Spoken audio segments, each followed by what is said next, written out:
Jadi biasanya kalau abang itu persiapan untuk kompetisi berapa lama itu untuk cuttingnya? Mungkin berapa bulan gitu?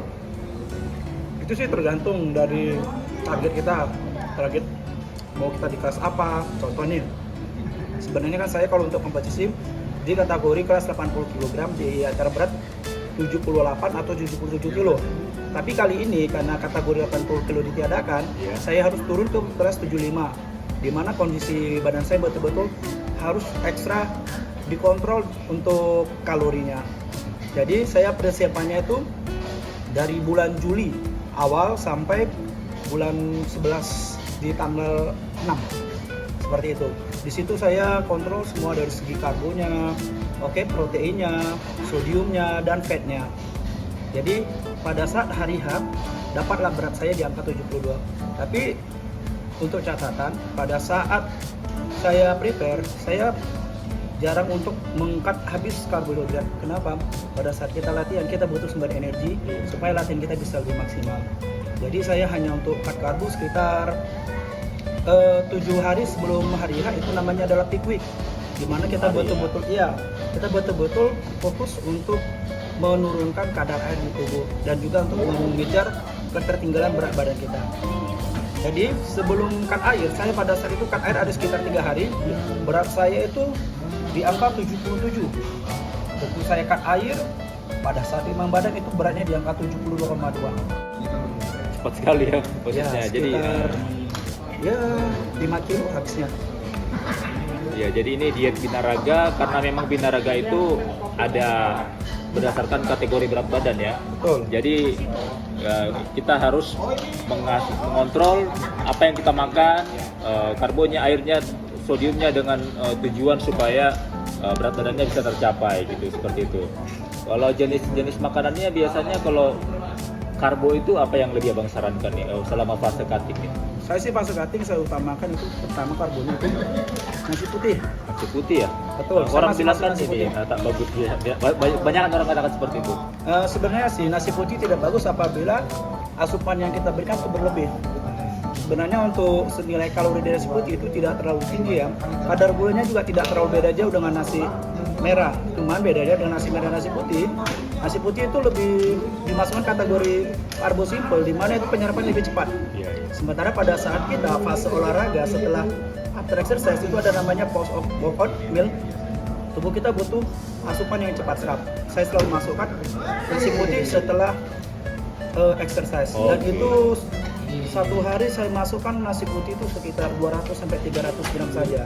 Itu pun hanya setelah exercise untuk merecovery dan menggantikan asupan yang hilang pada saat kita latihan. Itu aja sih. Terus yang kedua, saya utamakan ambil dari oatmeal. Kenapa saya ambil oatmeal? Kadar sodiumnya rendah. Jadi untuk kita yang lagi persiapan yang cenderung untuk mengontrol sodium, oatmeal bisa disarankan.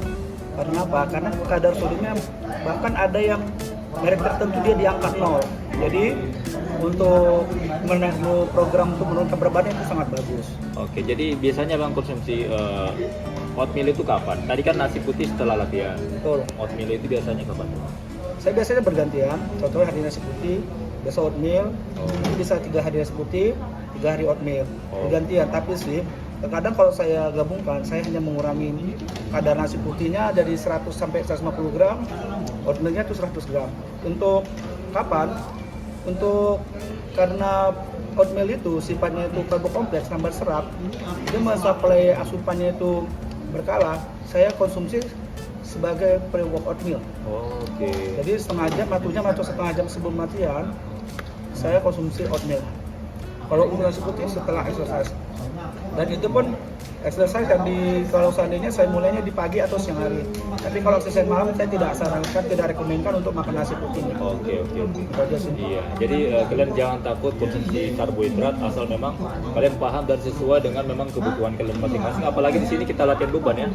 Pasti kita membutuhkan ekstra energi dari karbohidrat asal memang tidak berlebihan seperti itu.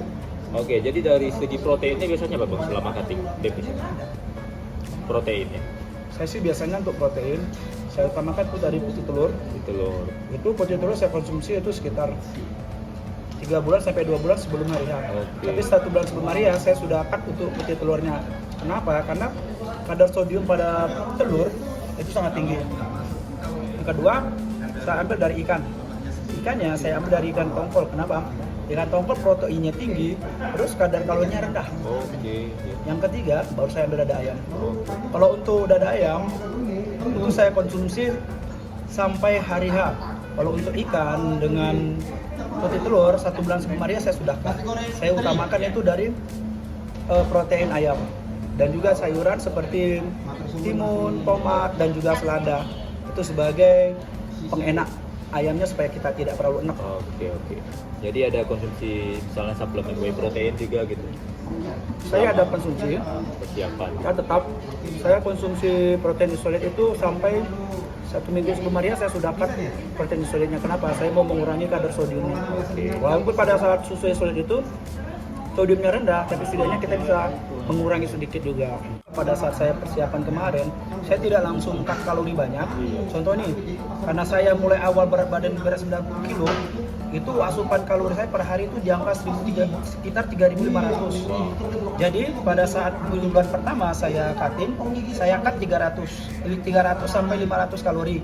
Dari 3.500 saya masukkan di bulan Juli itu di angka 3.000. Oke, di bulan Agustusnya saya cut lagi 500. Oke, dari 3.000 jadi 2.500. Jadi begitu di bulan 9-nya saya cut lagi di angka 2.500 sampai 2.700. Di bulan 10-nya saya cut sampai 2.200. Dan di 1 minggu, bahkan sampai 2 minggu sebelum hari H, saya sudah cut di angka 1.800 sampai 1.500 kalori. Jadi supaya apa? Kita bertahap, supaya tidak terlalu gula darah kita terlalu, badan kita tidak terlalu kaget dan tidak terlalu lemas. Jadi mood kita tetap stabil. Jadi memberikan tubuh kita beradaptasi dengan perubahan pola makan. Ini juga perlu dicatat ya, segala sesuatu itu jangan langsung, tapi butuh step by step bertahap. Karena badan kita pasti butuh adaptasi. Karena kalau kalian misalnya lagi diet, langsung drop kalorinya terlalu banyak, defisitnya mungkin nggak bertahan lama, kalian terlalu lemas, jadi nggak bertenaga saat latihan. Ini biasanya jadi nggak bertahan lama ya cuttingnya.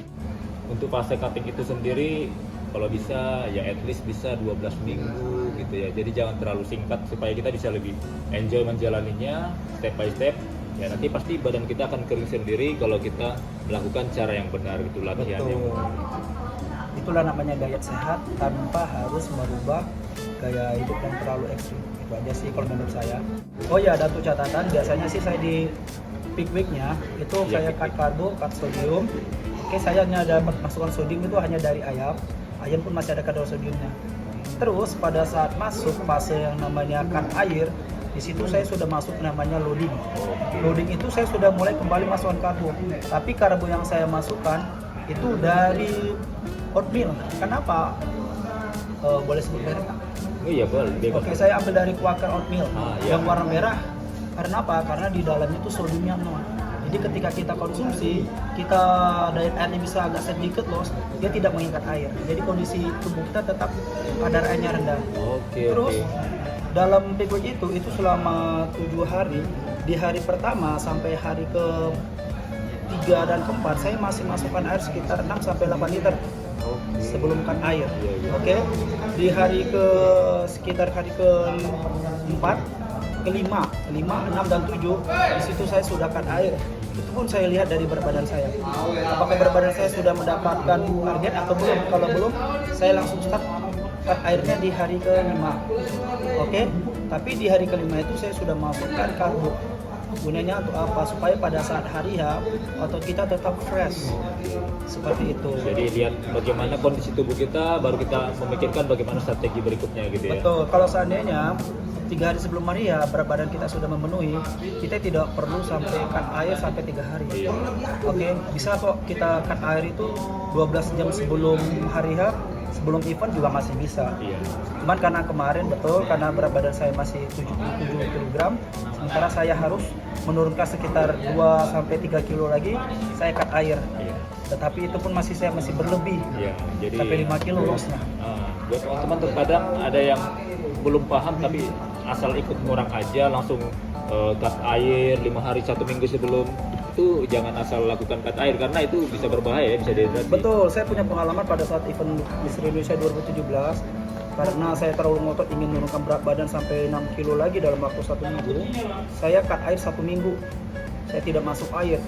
Pada saat di hari H event, otot saya betul-betul dipit, tidak fresh akibat Iya. dari kadar airnya betul-betul low, dan juga asupan makanan yang kita masukkan itu tidak dicerna dan diserap sempurna akibat dari kadar air yang seharusnya dia untuk sebagai bantu dalam pencernaan dan penyerapan asupan itu tidak terpenuhi, dan hasilnya otot saya betul-betul tidak maksimal Iya. dan saya tidak masuk ke dalam benang besar.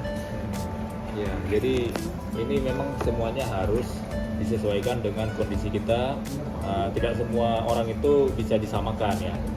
Jadi ya mungkin kalau buat teman-teman ada yang pengen tahu tentang lebih dalam lagi, mungkin boleh DM Bang ya. Boleh DM di Instagramnya Bang Iwan di sini.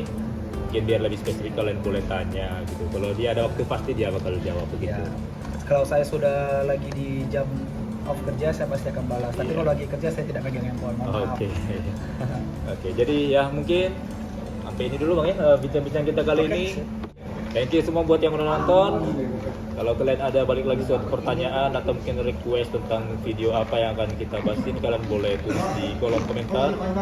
Jika kalian suka video ini, boleh klik like-nya dan share ke teman-teman kalian yang lainnya. Oke, sebelum kita tutup, kasih flash yang terbaiknya Bang. Woi.